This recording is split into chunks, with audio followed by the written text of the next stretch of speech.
I think Roadhog is one of the next heroes that is going to receive a very big nerf.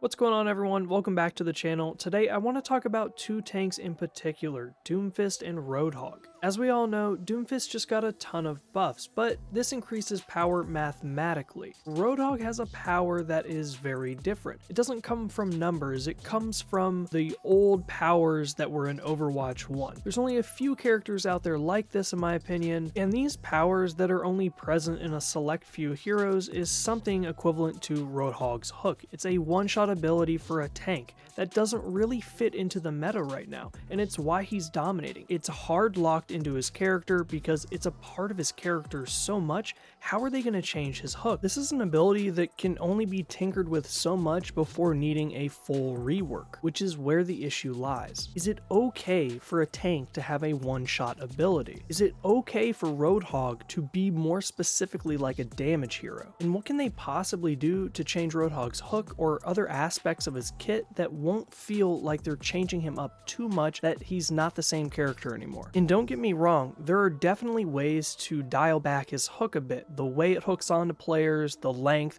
there's different aspects that you can change. But still, if you get pulled in and you get hit by Roadhog, you're pretty much getting one shot. So I don't know if this should be in the game. I think this is going to be a very big point of contention. Because remember guys, it's not just about Roadhog pulling someone in and getting a shot off to get a kill. It's about pulling an enemy hero in from across the map so your entire team can get the kill. Should that be allowed, and is that something that they can work with when it comes to his hook, or is Roadhog going to get a full rework? It's just something that we have to ask ourselves. I hear people all the time talk about how Mei should be a tank and how she should be out of the damage category and transformed into a magical new tank. Well, maybe this is how it should be for Roadhog. Roadhog is leaning way more towards the damage category in Overwatch 2 rather than the tank side. Now don't worry everyone, I don't think that they're ever going to change Roadhog and put him as a damage hero, but I do think that they are going to change his kit, mess with his abilities, and make him very different than the way he is right now in Overwatch 2. And is this a good thing or a bad thing? It's really up in the air. If you're a Roadhog main, then you probably love the way that he is. He's stayed somewhat the same for a very long time now. At least when it comes to his core kit, he's always done pretty much the exact same thing, just maybe in a different way, dumbed down a little bit. He was really strong when the game first started, but he's very strong right now. So really it's in hindsight, right? But what's going on right now in the current meta is that Roadhog and Doomfist are just supremely powerful. Doomfist is powerful in a different way like we said before, but Roadhog's hook is just on another level. If you play Roadhog right now, you're going to dominate your matches, which is something that I wanted to talk to you guys about. It's something that you need to know, because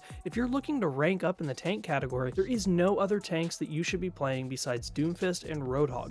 And Doomfist is more of a technical character. There's a lot that goes in there, so if you don't necessarily want to play Doomfist, Roadhog is a very good option right now if you want to rank up. And one of the best things about Roadhog right now is that he doesn't feel overpowered in a sense like Doomfist does. Doomfist feels overpowered because all of his abilities are buffed, but Roadhog's power comes from that hook, so if you play him properly, if you play Roadhog really well, you're gonna dominate. So you can't just jump in and win all of your matches automatically. You still have to be decent with Roadhog, and you still have to be able to get good hook kills. And on the plus side, when it comes to heroes that are playing up against Roadhog, they don't have to worry too much, because there are some specific counters that will really take Roadhog down. The number one hero right now to really counter Roadhog is Ana. Her anti-nade will really just shut down his healing altogether if you can throw it properly. And of course, if you're playing up against a Roadhog and a Kiriko, well, Kiriko is definitely going to be able to help that Roadhog out by cleansing him, and at that point, if you're playing up against those two heroes specifically put together and those players playing them are really good, you're going to have an awful hard time taking those two out. But one hero that you should absolutely not try and counter Roadhog with is Ramattra. Ramattra is horrible against Roadhog right now. Specifically, I think there's one thing that they could change on Ramattra that would make it a little more balanced, right? And that's his block ability. When he uses his block ability, it does not block Roadhog's hook. This is a huge issue. This is something that they could specifically change across the board on other heroes to make Roadhog a little less powerful. Make it so some abilities just can't get hooked through. Roadhog's power to me right now is coming from the golden age of Overwatch in prime time. He still has some of this residual power left over that is creeping its way into Overwatch Overwatch 2, and things are changing in Overwatch, so this just isn't going to work anymore. I guarantee you that he is next on the chopping block. When the next patch notes come out, we're definitely going to have some Roadhog changes in there. The devs haven't talked about it yet, but I think this is really coming very soon. And honestly, I'm not opposed to Roadhog getting a complete rework. He's just been in the franchise for so long, and he is such a staple character that it would really be sad to see him get changed completely. But I do like what they did with Orisa, and I think that they could do the same thing for Roadhog, and it'd be a really good thing. But I don't want to get ahead of myself here. We don't officially know if Roadhog is going to get a rework, but I guarantee you that he is going to get at least a nerf. But that's it for this video, guys. I hope you enjoyed it, and I hope you're having a lot of fun in Season 2. Do me a favor and hit that subscribe button. We're almost at 1,000 subscribers. Thank you guys so much, and I'll catch you on the next one. Flash out.